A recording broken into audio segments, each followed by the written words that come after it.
The warning klaxon screamed through the cargo bay as Danny Cooper threw himself against the control panel. Blood dripped from his forehead where debris had caught him during the emergency landing. Around him, the Zalthari crew scrambled for weapons as something massive slammed against the outer hull. Lieutenant Vexner, the ship's second officer, grabbed Danny by his collar and shoved him toward the emergency locker. The alien's 4 eyes blazed with contempt as his translator crackled to life. "You alarm yourself, human. Whatever breached our hull will not distinguish between species when it feeds." Danny stumbled but caught himself, wiping blood from his eyes.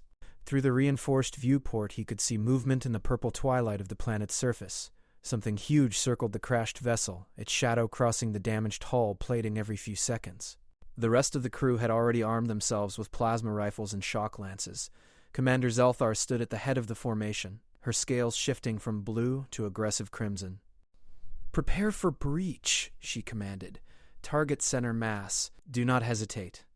Danny moved to the emergency locker, but his hands went past the weapons. He grabbed the medical kit instead, slinging it over his shoulder. The motion caught Vexnor's attention immediately. "What are you doing, soft skin? That kit will not stop what is coming." "I'm preparing," Danny said quietly. "With bandages?" The lieutenant's laugh was a harsh chittering sound. "I have served with many species across the galactic rim, but humans remain the most foolishly sentimental. Your kindness will accomplish nothing but your death." The other crew members joined in the mockery. Engineer Krathnex made an exaggerated gesture of wrapping invisible gauze around his clawed appendage. Navigator Prillamoth suggested Danny might also bring flowers for whatever was trying to kill them. The hull buckled inward with a screech of tortured metal. A section the size of a shuttle door peeled away, revealing the creature beyond. It stood 4 meters tall at the shoulder, covered in obsidian plates that reflected the ship's emergency lights, 6 legs ending in razor talons, a head dominated by mandibles that could shear through steel. But what made Danny's breath catch was the way it moved. The creature limped heavily, favoring its front right leg. Every step brought a shudder through its massive frame. "Fire," Zelthar commanded. The cargo bay erupted in plasma fire and electrical discharge. The bolts splashed against the creature's armor plating, leaving scorch marks but no real damage. It roared and lurched forward, smashing aside cargo containers with casual swipes of its good legs. "Fall back," the commander shouted. "Heavy weapons only." The crew retreated in practiced formation, maintaining suppressing fire. Danny stood frozen, his eyes locked on that injured leg. Now he could see it clearly. A thick metal shard jutted from between the armored plates, surrounded by swollen tissue that wept dark fluid. The creature advanced, demolishing everything in its path. Vexnor grabbed Danny's arm and yanked him backward. "Move, you fool," the lieutenant snarled. "It's hurt," Danny said. "It will hurt you more if you do not run." Danny pulled free from the alien's grip and did the opposite of every survival instinct screaming in his mind. He walked forward, directly toward the advancing nightmare. Behind him, the crew's mockery turned to shouts of alarm. Zelthar screamed for him to retreat. Vexner called him insane in 3 different languages. The creature's massive head swung toward Danny. Those mandibles could bisect him without effort. Its roar shook dust from the ceiling supports. Every rational part of Danny's brain told him to run, but he kept his pace steady and slow. He raised his empty hands, palms out. "Easy there, big guy," he said softly. "I know it hurts. Let me help." The creature's next roar felt like a physical blow against Danny's chest. Behind him, he heard weapons charging for a final desperate volley. One wrong move and he would die. One twitch and the entire crew might die. But Danny had seen that look before, in a dozen different species across a dozen different worlds. Beneath the rage and the pain, past the instinct and the fear, he recognized something fundamental. The creature raised its injured leg slightly off the ground, and Danny took another step forward. Part 2 begins with plasma fire screaming over Danny's head. Commander Zelthar had overridden her crew's hesitation and ordered them to fire around the human, trying to drive the creature back without hitting their foolish crewmate. The bolts created a wall of superheated air on either side of Danny, close enough that he felt his skin prickle from the heat. The creature flinched but did not retreat. Its attention remained fixed on the small human walking towards certain death. Danny could smell it now, a mixture of sulfur and something organic that reminded him of infected wounds. The limping became more pronounced as the creature shifted its weight, trying to find a stance that caused less agony. "Stand down, Danny," called over his shoulder, not taking his eyes off the beast. "You're making it worse." Vexnor's response came through clenched teeth. "We are making it worse?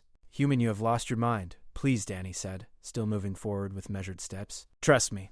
Trust is earned through competence, not suicide, the lieutenant shot back. But Commander Zelthar raised one scaled hand, and the firing stopped. The sudden silence felt heavier than the weapon's barrage. Danny could hear his own heartbeat thundering in his ears, could hear the creature's labored breathing, could hear the drip of that dark fluid hitting the deck plating. He was close enough now to reach out and touch those obsidian plates. The creature lowered its head, bringing those terrible mandibles within striking distance.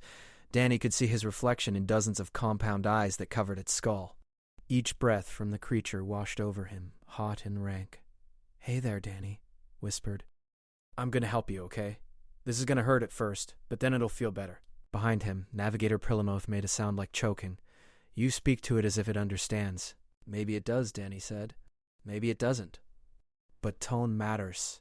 The creature made a low rumbling sound deep in its thorax. Not quite a growl, not quite a purr. Danny chose to interpret it as permission. He slowly lowered himself to his knees, bringing himself even more vulnerable before the beast. The medical kit slid from his shoulder and he opened it with deliberate movements, never making any gesture that could be perceived as threatening. The metal shard embedded in the creature's leg was worse up close. It looked like a piece of hull plating, probably from another ship the creature had attacked. The wound had become infected. The tissue around the foreign object swollen to 3 times its normal size. No wonder it was so aggressive. The pain must have been excruciating. I need to remove this, Danny said, pulling out a pair of medical forceps. It's going to hurt a lot. I need you to stay still. The creature's mandibles clicked together, close enough that Danny felt the breeze. One snap, and his head would be gone. His hands trembled as he reached for the wound. What are you doing? Zelthar's voice carried a note of genuine concern now. That is not one of us. It is not sentient. It is a predator. So are we, Danny replied. Doesn't mean we can't feel pain. He touched the swollen tissue around the shard, and the creature's entire body went rigid. A sound like tearing metal erupted from its throat. The cargo bay shook. Every member of the crew raised their weapons again. It's okay, Danny said, keeping his voice level despite his racing pulse. I know it hurts. I'm sorry. He gripped the shard with the forceps. The metal had embedded itself deep, at an angle that suggested it had been there for weeks. Danny had removed shrapnel from wounds before, but never from something that could kill him before he finished the first pull. On 3, he said, though he knew the creature could not count. 1, 2... Danny yanked. The shard came free with a wet sucking sound and a gush of dark fluid that splattered across the deck. The creature's roar was deafening. It reared back on 4 legs, its injured limb flailing. For a moment, Danny was certain he had made a fatal mistake. The massive head swung down toward him, mandibles wide. Then it stopped. The creature's eyes focused on Danny, who remained on his knees, holding the bloody shard in his forceps. He slowly set it aside and reached into the medical kit for antiseptic gel and bandaging. The hard part's done, he said softly. Now we just clean it and wrap it up. He squeezed antiseptic gel onto his hands and gently applied it to the wound. The creature trembled but did not pull away. Danny worked with practiced efficiency, cleaning away infection and dead tissue. His instructors at the academy would have been horrified to see him using human medical supplies on an unknown alien organism. But the principles of wound care were universal. Engineer Krafnix lowered his weapon slightly. I do not believe what I am witnessing. Neither do I, Vexner muttered. But I am witnessing it nonetheless. Danny pulled out a roll of emergency bandaging, the kind designed to work on multiple species through adaptive bioadhesive technology. He began wrapping the creature's leg, working from the bottom of the limb upward to ensure proper compression and support. There you go, he said. That should help with the swelling.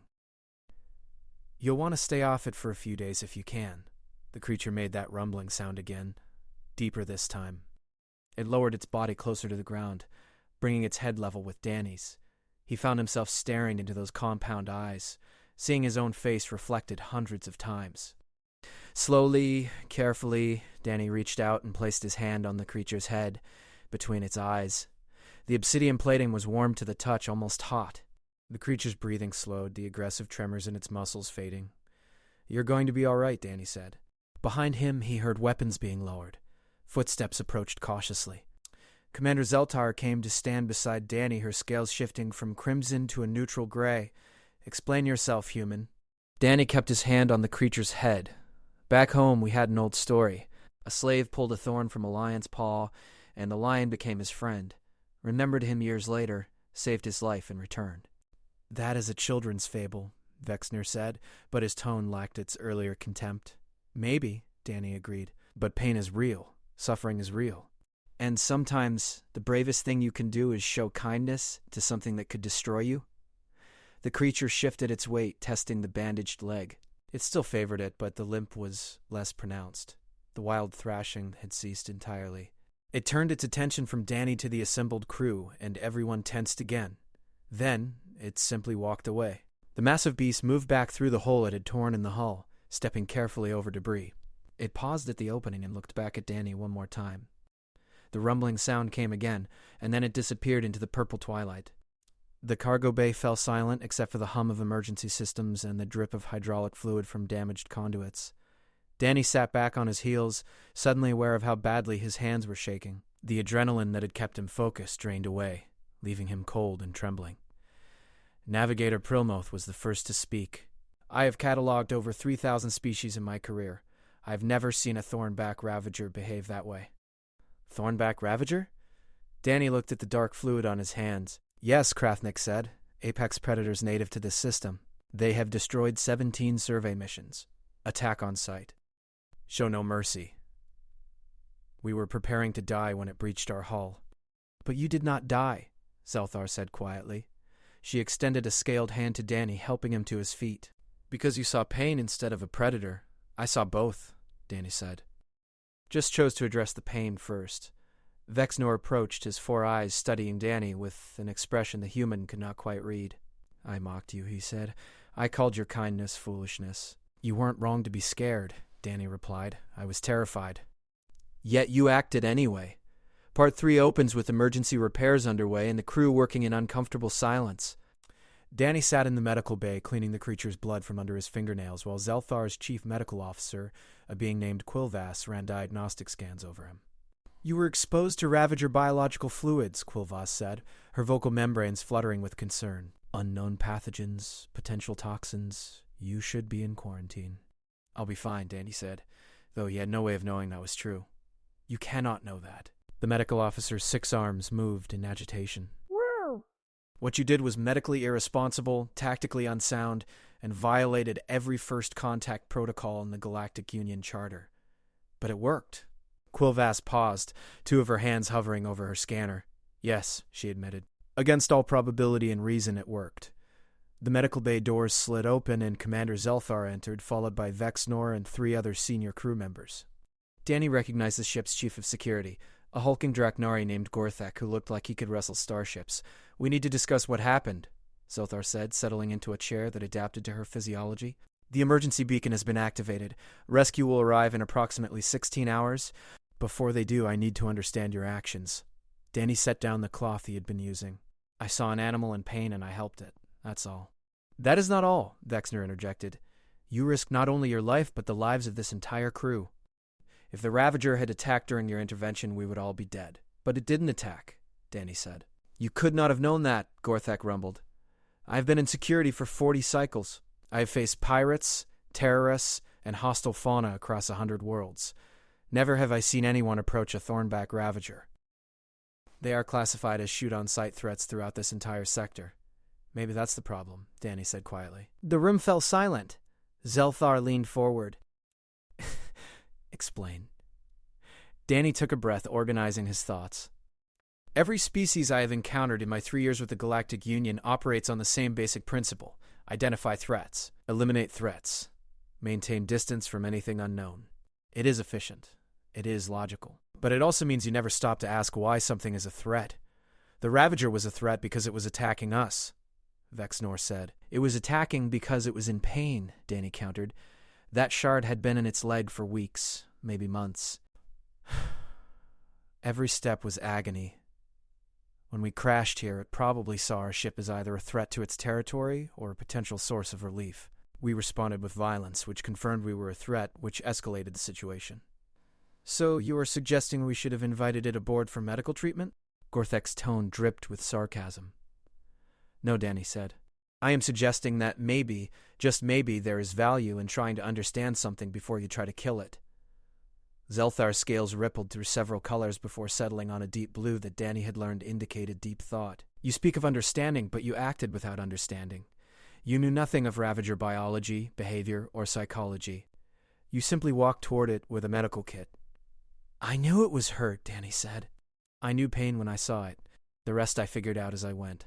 That is insanity, Quillvass muttered. Maybe, Danny agreed. But it is also how my species survived long enough to reach the stars. We made friends with creatures that could kill us. Wolves, horses, even birds of prey. We saw potential allies instead of only threats. Your planet had no spacefaring civilizations to warn you of dangers, Vexner said. You had the luxury of learning through trial and error over millennia. We do not have that luxury. The galaxy is full of genuine threats that will kill you no matter how kind you are to them. I know that, Danny said. I've seen the aftermath of Krell raids. I know about the Hive Collectives and the Voidborn. I am not naive enough to think kindness is a universal solution. But this Ravager was not a Krell warrior. It was an animal in pain.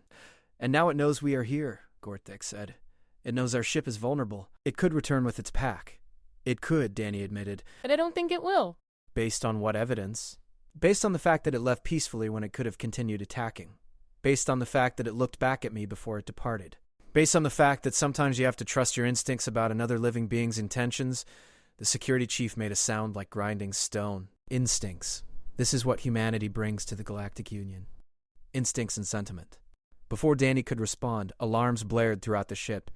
Everyone was on their feet instantly, hands moving to weapons. The medical bay's viewport showed the landscape outside where the purple twilight had deepened toward night, and where dozens of shapes moved in the darkness.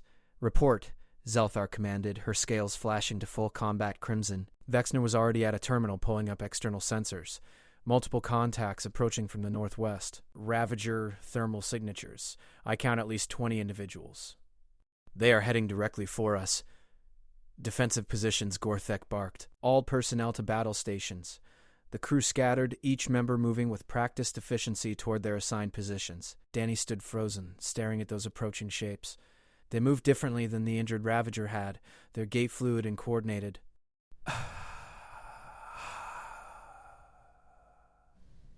Hunting formation. You see? Vexnor said, pausing at the doorway. Your kindness has brought the pack down on us. Your instincts have doomed us all. He disappeared into the corridor, leaving Danny alone in the medical bay except for Quillvass, who was frantically securing medical supplies and medications in preparation for casualties. Danny moved to the viewport, pressing his hand against the cold glass. The Ravagers were closer now, their obsidian plates catching the last rays of the setting sun. They moved with terrible purpose, converging on the crashed ship from multiple angles. This was not the desperate attack of an injured animal. This was a coordinated assault by apex predators. Maybe Vexnor was right. Maybe Danny's intervention had only delayed the inevitable and given the pack time to gather. Maybe kindness had no place in the cold equations of survival. Then something changed in the approaching formation. The Ravagers slowed.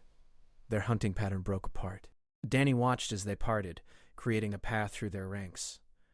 The injured Ravager limped through that path, its bandaged legs still favoring but bearing weight now.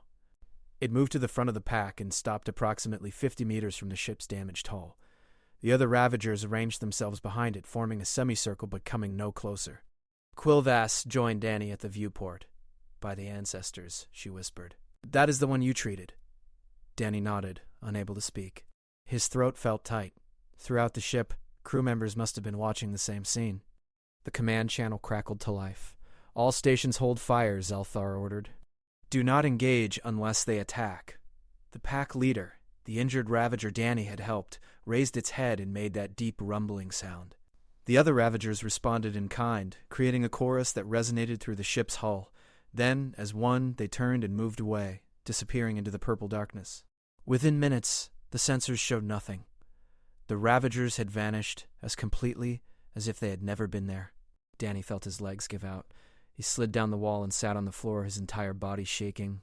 Quillvass settled beside him, one of her hands resting gently on his shoulder. They came to check on their pack member, she said softly. They came to see what we had done to it. And when they saw it was healing, when they saw we meant no harm, they left us in peace. Danny managed to nod. His earlier confidence seemed laughable now. He had been operating on hope and instinct, with no real understanding of what might happen. You were lucky, Quillvass continued. Incredibly, impossibly lucky. I know, Danny managed. But also, perhaps, correct. The medical officer helped him to his feet. Come, the commander will want to speak with you again.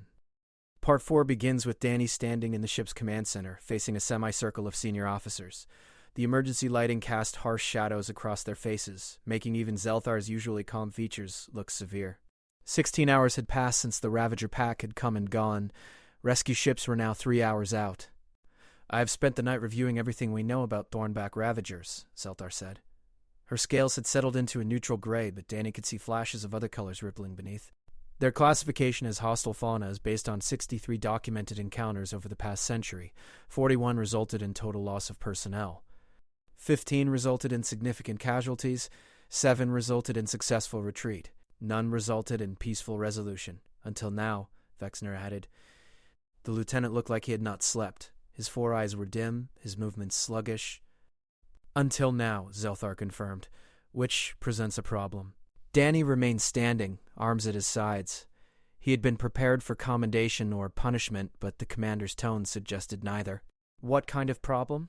Zelthar activated a holographic display showing galactic sector maps. The Thornback Ravagers are native to this system, but they are found on 7 planets across 4 adjacent sectors. They are considered one of the primary reasons this region remains largely unexplored. Colonies have been abandoned because of them. Trade routes diverted. Mining operations scrapped. The economic impact runs into billions of galactic credits. And I showed that one injured Ravager does not represent the entire species, Danny said carefully. No, Gorthek rumbled. You showed that at least one pack responded to kindness with restraint. That is not the same thing. But it is a data point that did not exist before, Quilvis interjected. For a century, we have operated under the assumption that these creatures are mindless killing machines. This human has proven that assumption may be flawed. Or he got lucky with an unusually docile individual, Vexnor countered. We cannot extrapolate policy from a sample size of 1. Danny listened to the debate ping-ponging back and forth, but his attention kept drifting to the holographic map. 7 planets. How many Ravagers had been killed over the years? How many ships had fired first and asked questions never? Commander Danny said, interrupting the discussion. Permission to speak freely? Zelthar gestured assent with one scaled hand.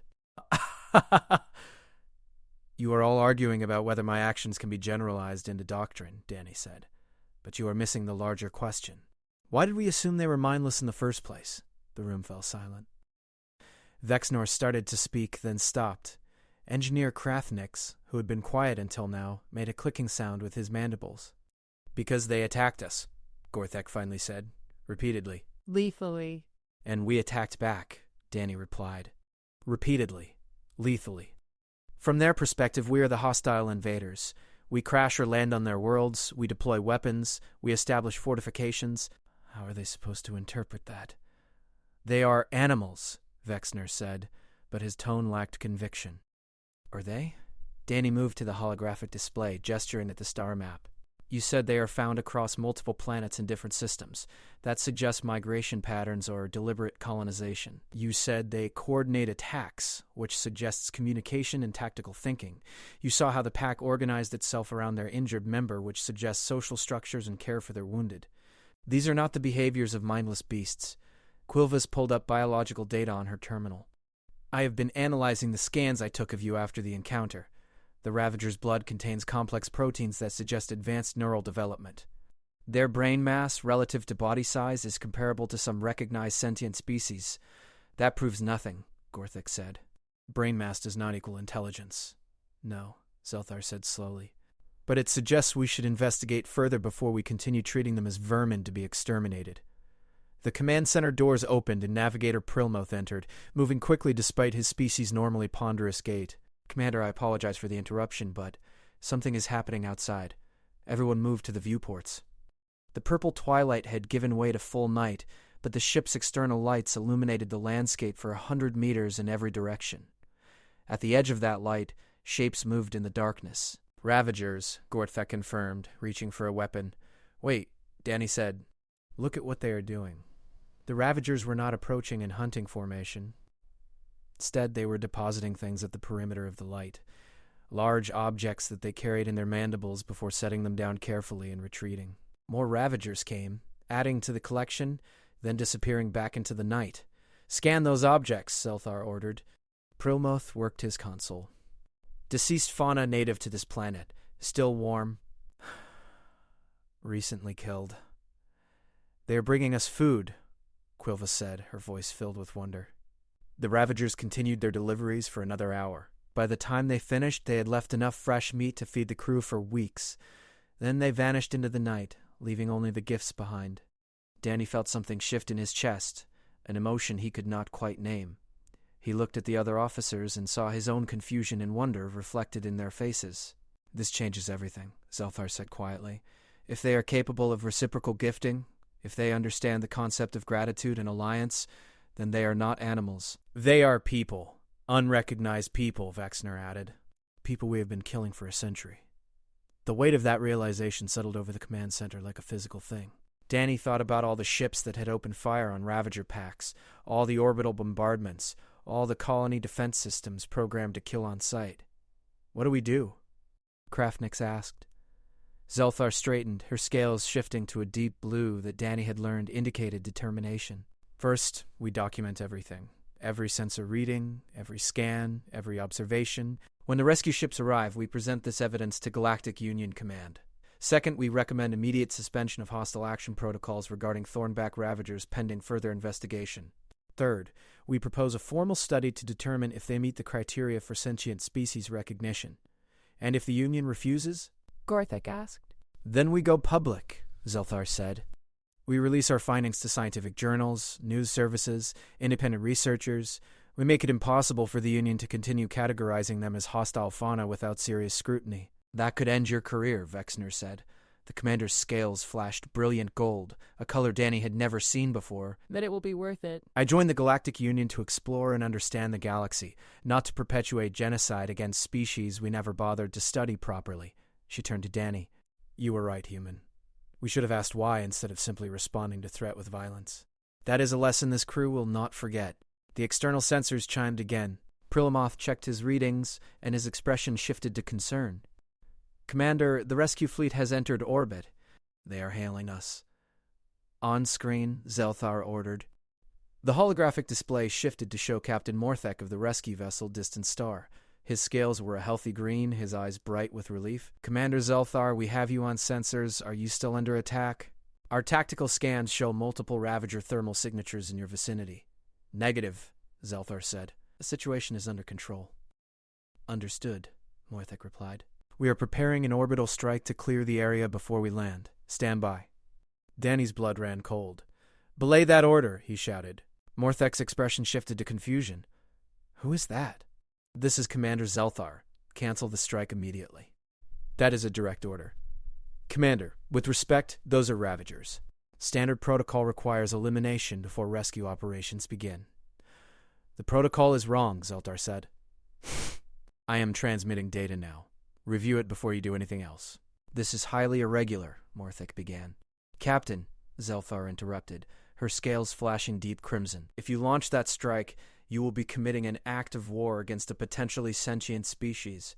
Review the data. Part 5 begins with Captain Morthek's face frozen on the holographic display, his expression cycling through disbelief, shock, and finally grim understanding as he reviewed the transmitted data. Danny watched the rescue captain's scales shift from confident green to troubled gray. This is impossible, Morthek finally said. Ravagers do not behave this way. And yet they did, Zelthar replied. The evidence is irrefutable. Evidence of one pack's unusual behavior? Morthek countered. You are asking me to violate standing orders based on a single encounter.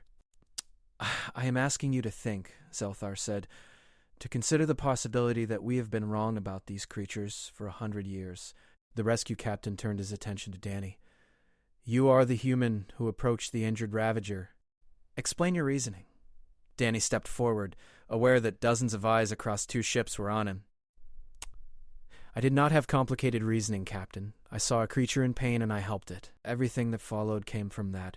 One act of basic compassion. Compassion toward a predator that has killed hundreds of our personnel, Morthek said. Compassion toward a wounded animal, Danny corrected. And yes, Ravagers have killed hundreds. But how many of those encounters started with us landing on their territory with weapons deployed? How many times did we shoot first? You are suggesting those deaths are our fault? I am suggesting they might be preventable going forward. If we change our approach, Morthek looked off screen, apparently consulting with his own crew. The holographic display split to show several other rescue ship officers joining the conversation. Danny recognized Admiral Kothvar, a decorated Zelthari commander whose tactical manual was required reading at the Academy. "This is unprecedented," Kothvar said. "The ramifications of reclassifying Ravagers as potentially sentient would affect operations across 4 sectors." "Which is exactly why we must be certain," Zelthar replied. "I am not asking for immediate reclassification. I am asking for time to study them properly before we continue hostile action." The Admiral's scales rippled through multiple colors. "If we suspend hostile action protocols and a Ravager pack attacks a colony, those deaths will be on our heads. And if we continue killing them without verification of their status, we may be committing genocide," Quilvas interjected. "As a medical officer, I can attest that their neurological development suggests capacity for higher reasoning." The debate continued for another hour, with officers from both the crashed ship and the rescue fleet weighing in. Danny listened to tactical concerns, political implications, economic factors, and bureaucratic obstacles. The more they talked, the more he realized how complicated his simple act of kindness had become. Finally, Gorthek spoke up. "We are overcomplicating this. The human did something none of us considered possible. The Ravagers responded in kind. Whether this makes them sentient or not can be determined through proper study. But right now, we have an opportunity." "What opportunity?" Admiral Kothvar asked. "To communicate," Gorthek said. "The pack that brought us food is still in the area. They have shown willingness to interact peacefully. We should attempt to establish basic communication protocols before we extract and lose this chance." "That is dangerous," Morthek said. "Everything about this situation is dangerous," Zelthar replied. "But Gorthek is right. We may never have this opportunity again." The Admiral was silent for a long moment. "Very well. You have 6 hours before we extract you. Use that time to learn what you can."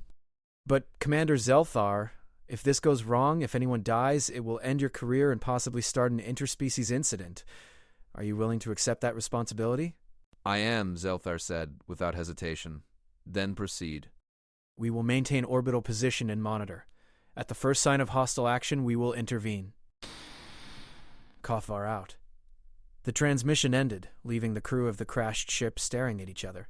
6 hours to potentially change the course of interspecies relations. 6 hours to prove that a century of assumptions had been wrong. Danny found himself volunteered as the primary contact, which made sense given that he was the only one the Ravagers had interacted with peacefully. Quilvas insisted on accompanying him, both to provide medical support and to gather biological data. Vexnor also stepped forward, his earlier contempt replaced by cautious curiosity. "If humans can walk toward death and survive, Zalthari can manage it as well," the lieutenant said. They spent 2 hours preparing, reviewing everything known about Ravager behavior, and developing a basic communication strategy. Danny suggested starting with visual signals and simple gestures, building on the trust already established. Gorthek insisted they carry personal shields and emergency beacons, though weapons were left behind. When they finally stepped through the damaged hull into the purple twilight, Danny felt his heart hammering. The landscape stretched before them, rocky and alien, lit by a sun that hung low and crimson on the horizon. In the distance, thermal scanners showed Ravager signatures. Waiting. Danny led the way to the pile of gifted meat. He knelt beside it and carefully arranged several pieces in a neat line. Then he stepped back and waited. The gesture felt inadequate, but it was all he had. "What are you doing?" Vexnor asked quietly. "Showing respect for their gift," Danny replied. Acknowledging it properly. Minutes stretched into an hour. The sun crept lower. Danny's legs cramped from standing still, but he did not move. Beside him, Quilvas worked her scanner in silence while Vexnor maintained watch on all sides. Then they came. The injured Ravager appeared first, its bandaged legs still wrapped but bearing weight more evenly now. Behind it came 3 others, moving with coordinated caution. They stopped 20 meters away, close enough to attack but far enough to retreat if needed. Danny took a slow breath and stepped forward. He raised his hand and placed it over his chest, then gestured to the meat. "Thank you." The injured Ravager tilted its head, those compound eyes studying him. It made that rumbling sound, then did something that made Danny's breath catch. It raised one of its front legs and placed it against its own chest, mimicking Danny's gesture. "Did you see that?" Quilvas whispered. "That was deliberate imitation. That is a sign of higher cognition." Danny took another step forward and knelt, lowering himself to a non-threatening position. The Ravager watched, then slowly lowered itself as well, bringing its head down to Danny's level. They stayed like that, human and Ravager, studying each other in the fading light. Vexnor activated his translator, cycling through frequency ranges. The devices were designed to find patterns in alien vocalizations and attempt translation. It would take time to establish even basic communication, but the lieutenant worked with focused intensity. The other Ravagers moved closer, forming a protective semicircle around their injured pack member. One of them approached the organized meat and sniffed it, then made a different sound, sharper and higher pitched. Quilvis's scanner registered it as a question vocalization. "I think it is asking why we arranged their gift," the medical officer said. Danny pointed to himself, then to the Ravager, then to the meat. He tried to convey gratitude through gesture alone. The Ravager that had made the questioning sound moved closer to Danny, close enough that he could have reached out and touched it. It studied him for a long moment, then gently pushed one of the meat pieces toward him with its mandibles. "It wants us to eat," Vexnor said, "to share in the meal." Danny looked at the raw alien meat, then at Quilvis. "Is it safe?" "Unknown," she replied. But refusing might be seen as an insult. Danny picked up a small piece of the meat. It was warm, the texture strange against his fingers. He knew this moment mattered, that his next action could determine the future of human-Ravager relations. So he did what humans had done since they first gathered around fires and shared food with strangers. He took a bite. The meat was tough and had a metallic taste that made his stomach turn, but he chewed and swallowed.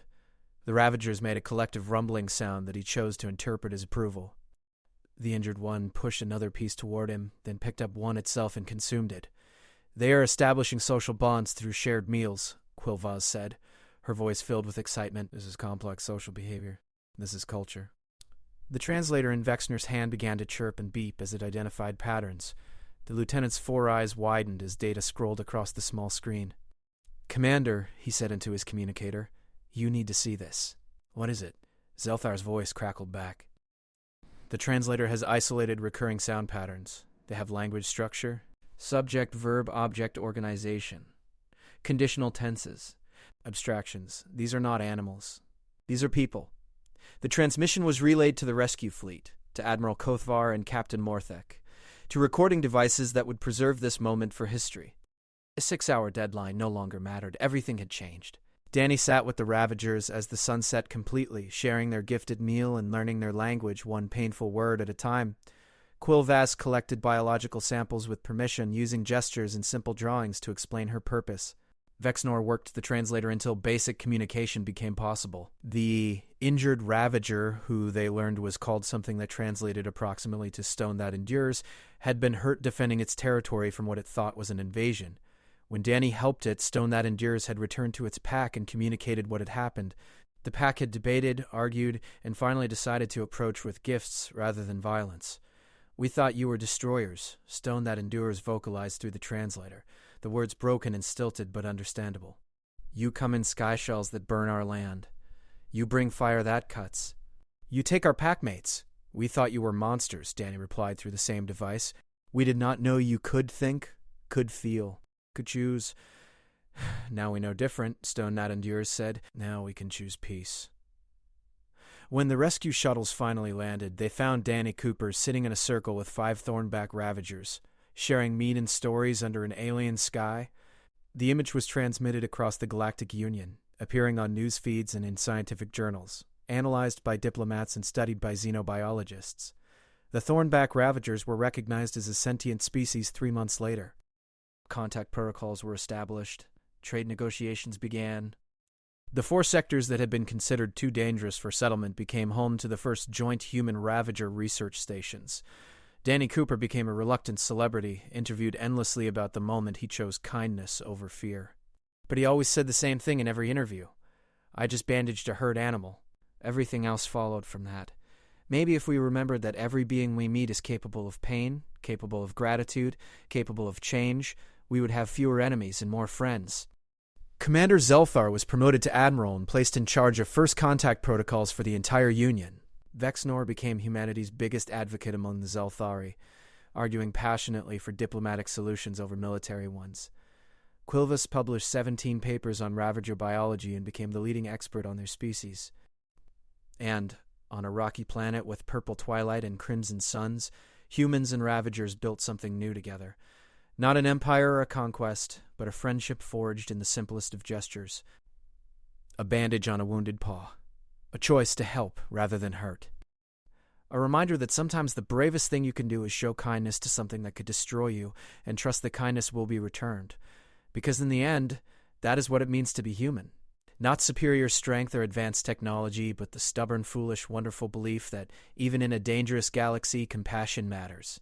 That even when faced with teeth and claws and certain death, sometimes the right choice is to kneel down and offer help to a creature in pain.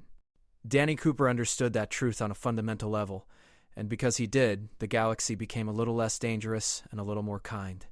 One bandaged paw at a time.